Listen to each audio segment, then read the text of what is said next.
Nuk ka ndodhur ndonjëherë në 35 vjet që Shtetet Bashkuara të Amerikës nuk kanë ambasador në Tiranë. Çfarë do të thoni ka? Është e pafalshme për mua, është e pafalshme. Por nuk e di, nuk mund të gjykoj. Mund të jenë lufte brendshme, mund të jenë probleme të tyre, nuk e di. Por nuk është e mirë. Tani lajmi fundit zoti Vukaj është që David Konselançik, po i famshmi që ju rrezik keni qenë në Moskë me atë, ke konciduar, nuk ka qenë ambasador në Moskë ai? Ja. Nuk ka konciduar. S'ka qenë. I pranuar dhe nga Kongresi, po jo nga Senati, është nga presidenti Trump është larguar përfundimisht dhe do emërohet një i ri. Pikërisht ai shiko. Trumpi kudo po vendos njerëz të vet. Kudo. Që nga qeveria, miliarderët e Amerikës, kudo në ushtri, në prokurori, kudo është pënulla jo, shiko, dikur me ndryshimin e presidentit, apo me zgjedhjen e presidentit të një partije, kanë ndryshuar rreth 20.000 njerëz, plus minus. Nga administrata?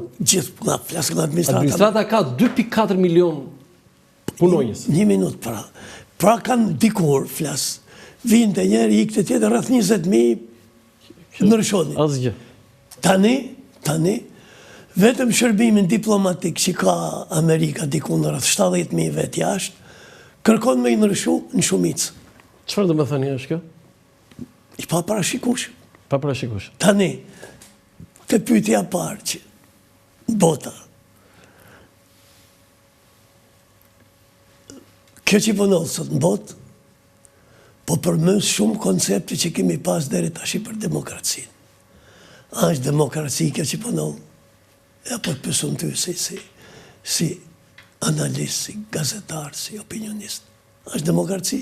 Kjo që po ndodh sot. Kjo është një rrëmuj që nuk e kemi parë dhe nuk e kemi dëgjuar. Edhe një herë. Koncepti për rolin e individit në histori. Po përmëset. Pra po përmësen shumë gjana sot në botë.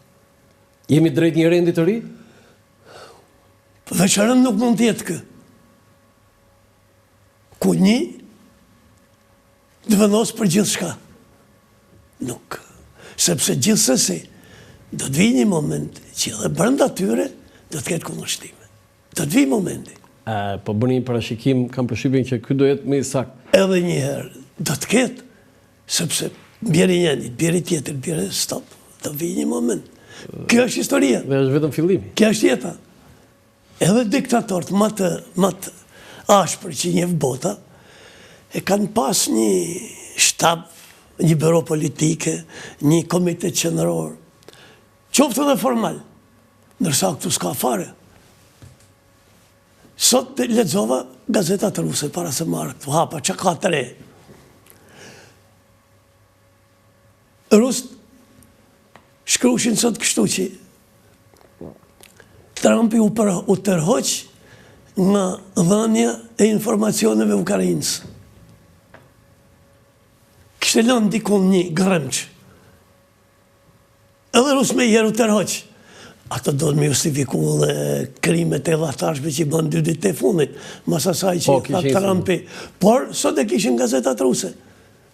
Pra, qatë në gjëjmë sot nuk në gjëjmë nesër, jo nesër, po dhe mas 2-3 orësh.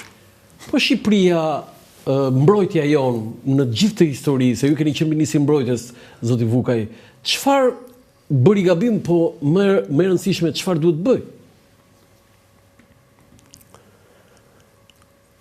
Në kuadrin e mbrojtjes për mendimin tim janë bërë shumë gabime. Që mbas viteve 90, çdo vend i vogël që kërkon mbrojtje, përgatitet për mbrojtje, jo për sulm. Vendet si ne përgatiten për sulm. Bazën kryesore, njerëzore, për mbrojtje kanë të rezervistët. Ku do po të marrësh vendet e vogla, Zvicrën, Suedin. Ne, si koncept komunist, që s'ka qenë fare komunist, e shdukem. Po të pyesish sot, nesër, të ndodhi me një situatë tillë, njerëzit a dinë me përdor pushkën? Edhe sikur të kesh pushk me u dhënë gjithëve. Pushtë, më thanë, mjetë luftarake, a dinë me i përdor? Jo, Shumë më thjesht. Këto grupet kriminale din. Gjithsesi nuk, unë thëmë, për mbrojtje popullsia, sepse ne zhdukem si koncept. Qofse ma një mend, edhe be siguri e mend, 97-ën, kur udhëheqjes asaj kohe, ju desht në rezervistët, për me i që unë me luftu,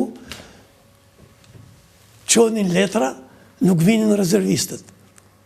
Edhe ato që vinin, nuk dinin ku me shku. Sepse u prish koncept. Tani po vazhdoj sot. A di njerëzit tonë, po më rinin. Se në luftë, rinia është ajo që luftën. Se unë në shokët jemi në moshë që mund të mështesim me lafe, por a din me i përdor armët? Ja. Atëherë pra, se këtu fillon përgatitja. Po vazhdoj, përse i shkatërrum industrinë ushtarake? Shikon, 97-ën, industria ushtarake shpëtoi. Shpëtoi? Po. Kombinati Poliçanit... 4 uzina që kishim ne Gramshi... dhe shpëtuan si që ishin. 4 uzina? Në të kohë... 3 uzina e një kombinat? Unë majmëm që kur kam qenë në Bruxelles në samitin e NATO-s, mu afru një firmë suedeze për bashkëpunim. Wow! Pse? Sepse ato dinin e njihnin industrinë tonë, sepse ne kishim ble pajisje shumë të veçanta nga suedest, cilat ishin pa prekura. Edhe unë i thash kështu, ne jemi qeveri e përkohshme, jemi qeveri e pajtimit kombëtar. Vetëm për këtë periudhë deri në zgjedhje. Unë këshilloj që mas zgjedhjeve këto ti vazhdosh me pasardhësin tim dhe me qeverinë që vjen, sepse do të jetë interes tonë kjo punë. Pse nuk vazhduan?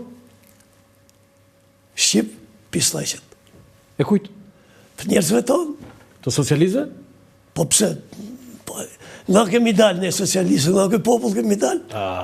Të kryenisit Fatostan? Ja, nuk e thëmë. Po të kujt? Ta ti të vogli që merresh me këtë punë. Se këtë punë fillon nga i vogli. Derte, s'ka rëndësi. Unë po të thëmë që... A ishte kjo vepër e shërbimeve sekretet tuaja, armike? Nuk e thëmë, sepse nuk e di. Unë jam shkput, kam kalun në detyra tjera. Tani, po të thëmë edhe tjetërën. Kur kam qenë Turqi, Turqit më kërkuan, ne pas kemi pas, ato i mësovë unë, se unë si jam ushtarak, unë jam inxhinier me profesion. E jam marrë më me punë, nga më të nërishmet, por që ne pas kemi prodhu një fishek me shumë cilësor, edhe më kërkuan Turqit 1 miliard, bëjmë kontratë. Unë i thash, jo, sepse tani po vi, pse u shkatru kje industri? Si, jo, prit, dale. Ju kërkuan 1 miliard fishek? Fishek, po. Që prodhoshin Poliçan? Përdoshin të këne. Po jo në Poliçan, se ti ishe municionit. Po jo, se jo mirë në të. Sepse ato ishin shumë cilësorë, si më specialistë. Po su ishin të fundit ato. Po mirë pra, dhe, unë i thashë, ne jemi qeveri e përkohshme, do vinë të tjertë. Nuk di që o ba, unë di këtë që u shkatru industria. Dhe tashti, kërkojmë me ngrit industrinë. Me ngrit industrinë e prodhimit të armatimeve, të barotit, e tjerë. Duhet të ngrej? Pa tjetër. Duhet të ngrej? Pa tjetër. Ka drejt kërëministri? Pa tjetër, për mu, unë e kam thënë me ko, mor njerës mos e shkatroni.